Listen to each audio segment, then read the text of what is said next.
What if I told you the very moment you began healing was the moment you became a threat? Not because you did something wrong, but because you stopped playing a role that kept others comfortable. This is the hidden psychology of why the people closest to you turned against you. Carl Jung saw it clearly, and once you understand what he discovered, you'll never see betrayal the same way again.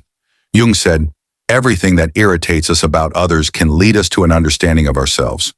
But most people aren't ready for that kind of truth, because in every relationship, there's an unspoken agreement. You stay small, you don't grow too much, you don't change the story we've written about you. But the moment you begin to heal, the script collapses. You become a mirror, and suddenly they're staring into the parts of themselves they've spent years avoiding. That's the shadow, the parts of ourselves we deny, repress, exile. Carl Jung called it the shadow self, and said that most people would rather project it onto others than confront it within themselves. So what happens when you stop shrinking? You become a walking trigger. They say you've changed. They say you're different. But what they really mean is, you're no longer who I needed you to be to avoid myself. That's projection. When you stop people-pleasing, when you start setting boundaries, when you refuse to participate in your own erasure, you force everyone around you to face the truth, that your growth highlights their stagnation, that your healing threatens their illusion of control, that your becoming is the death of the story they once told about you. But Jung didn't stop there. He uncovered something even deeper, a process so powerful, it terrifies most people. He called it individuation, the sacred journey of becoming who you truly are, separate from who the world expected you to be. Sounds beautiful, doesn't it? But here's the catch. Individuation isn't just personal, it's revolutionary. Because when you dare to become yourself, you expose everyone still pretending. And that is when they turn. Your parents, your friends, your siblings, they don't always hate the real you. They hate that the real you exists at all. Why?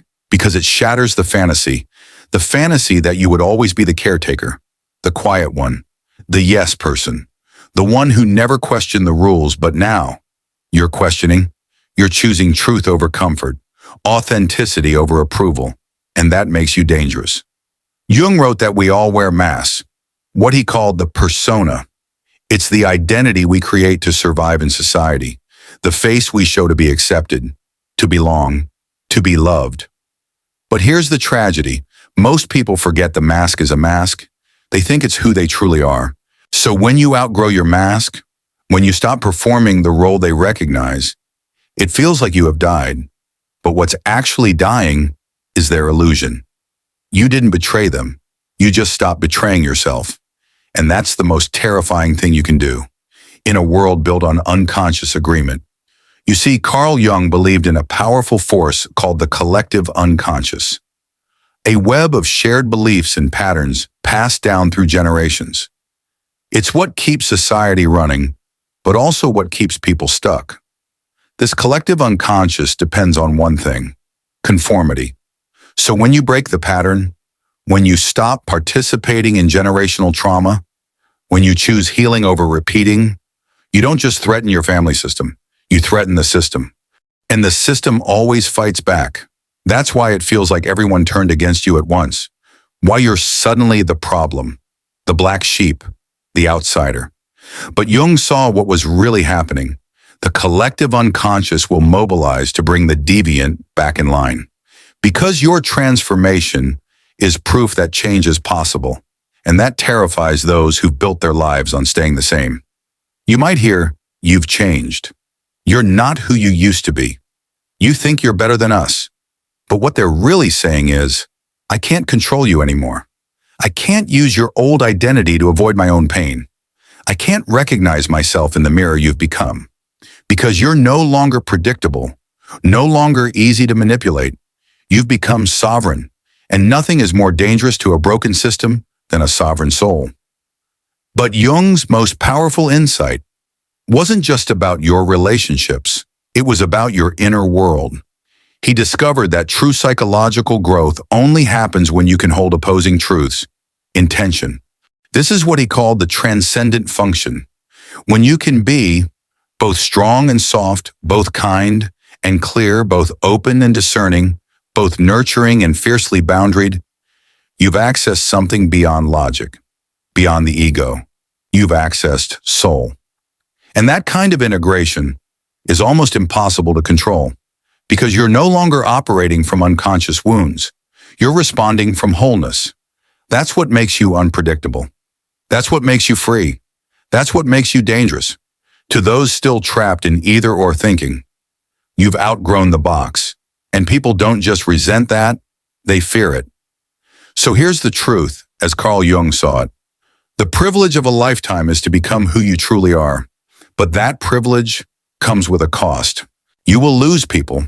You will be misunderstood. You will be judged, hated, abandoned. Not because you're wrong, but because you're real. And people who are still living a lie can't stand the presence of someone who isn't. So no, you're not too much. You're not crazy. You're not selfish. You're healing. You're integrating. You're remembering who you were before the world told you to forget. And every attack, every rejection, every betrayal is proof that your light is no longer dimmable, that your evolution is unfolding, that your soul has chosen truth over comfort. Jung said, "Your task is not to seek for love, but merely to seek and find all the barriers within yourself that you have built against it. You've torn those barriers down. You've faced the shadow. You've embraced the chaos. You've chosen wholeness. And that, according to the greatest psychologist who ever lived, is exactly why they can't stand you anymore. So the question isn't, why do they hate you? The real question is, are you strong enough to keep growing, even when the world begs you to shrink? Because your psychological evolution depends on it. If this resonated with your soul, subscribe to Deep Psyche.